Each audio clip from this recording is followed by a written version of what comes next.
और अब सत्ता में बात समानता की। गुजरात विधानसभा चुनाव से पहले राज्य की सरकार ने यूनिफॉर्म सिविल कोड यानी समान नागरिक संहिता का बड़ा दांव चला है। गुजरात सरकार के मंत्रिमंडल ने समान नागरिक संहिता को लागू करने के मकसद से एक समिति गठित करने को मंजूरी दे दी है। गुजरात के गृह मंत्री हर्ष सिंघवी ने इस बात की जानकारी दी। यूसीसी के कार्यान्वयन के लिए समिति की अध्यक्षता उच्च न्यायालय के सेवानिवृत्त न्यायाधीश करेंगे। इसमें 3 से 4 सदस्य होंगे।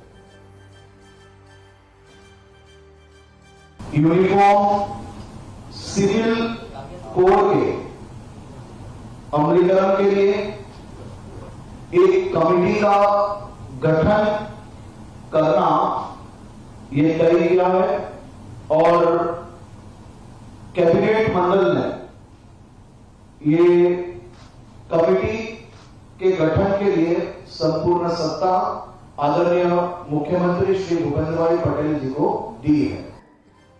गुजरात में चुनाव होने वाले हैं, लिहाजा यूनिफॉर्म सिविल कोड पर सियासत भी शुरू हो चुकी है। सियासी विरोधी टाइमिंग पर सवाल उठा रहे हैं। एक कॉमन सिविल कोड बनाने का निर्णय गुजरात की कैबिनेट ने लिया है, उसका कोई मतलब नहीं है। ये डिसीजन तो केंद्र की कैबिनेट को लेना चाहिए था और 4-5 दिन के पहले क्यों लिया? गुजरात में जब चुनाव सर पर हैं, इन परिस्थितियों में भारतीय जनता पार्टी के पास अपने 26 साला शासनकाल में दिखाने के लिए कुछ नहीं बचा, तो अब यूसीसी के नाम का एक नया शगुफा ले। तो देश में अलग अलग धर्म के अलग अलग नियम हैं, लिहाजा अलग अलग धर्म से जुड़े लोग इसे अपने नजरिए से देख रहे हैं। खासतौर पर मुस्लिम धर्मगुरु इस पर सवाल उठा रहे हैं। देखिए, अव्वल बात तो ये है कि इस यूनिफॉर्म सिविल कोड का ताल्लुक़ सिर्फ मुसलमानों से नहीं है, बल्कि जितने भी मज़ाहिब हैं सभी मज़ाहिब का अपना अपना पर्सनल लॉज हैं, तो सभी के लिए इसमें दिक्कत और परेशानी का बायस है। और हिंदुस्तान जैसे मल्टी रिलीजियस और मल्टी कल्चरल मुल्क में ये प्रैक्टिकली पॉसिबल नहीं है कि ग्राउंड पर आप यूनिफॉर्म सिविल कोड लागू कर सकें। आपको बता दें कि उत्तराखंड और हिमाचल प्रदेश की सरकार अपने अपने राज्य में यूनिफॉर्म सिविल कोड लागू करने की घोषणा कर चुकी है।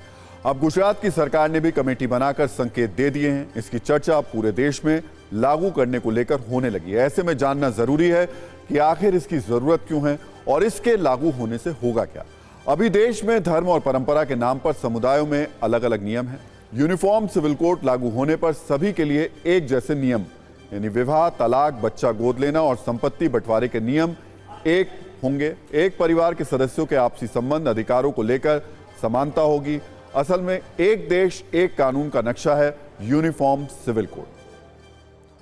अब हम आपको कुछ ऐसे तथ्य दिखाते हैं जिससे आपको इस बात का अंदाजा हो जाएगा कि आखिर देश में यूनिफॉर्म सिविल कोड की जरूरत क्यों है। आखिर क्यों एक देश एक कानून की मांग हो रही है? क्योंकि अभी नियम और कानून अलग अलग हैं। जैसे हिंदू कोड बिल के मुताबिक 1 से ज्यादा शादी नहीं की जा सकती है, लेकिन मुस्लिम पर्सनल लॉ बोर्ड 4 शादी तक करने की इजाजत देता है। हिंदू धर्म में पति या पत्नी के रहते हुए दूसरी शादी करना आईपीसी की धारा 494 के हिसाब से अपराध है, लेकिन मुस्लिम पर्सनल लॉ बोर्ड में शादीशुदा मर्द की दूसरी शादी आपराधिक कदम नहीं मानी जाती। इसी तरह हिंदू कोड बिल के मुताबिक महिलाओं को संपत्ति में हिस्से का अधिकार है, लेकिन मुस्लिम पर्सनल लॉ बोर्ड के मुताबिक आखिरी वक्त तक साथ रहने वाला ही संपत्ति का उत्तराधिकारी होगा। हिंदू कोड बिल के मुताबिक किसी विधवा या तलाकशुदा महिला को संपत्ति में हक मिलेगा, लेकिन मुस्लिम पर्सनल लॉ बोर्ड में ऐसा कोई प्रावधान नहीं है।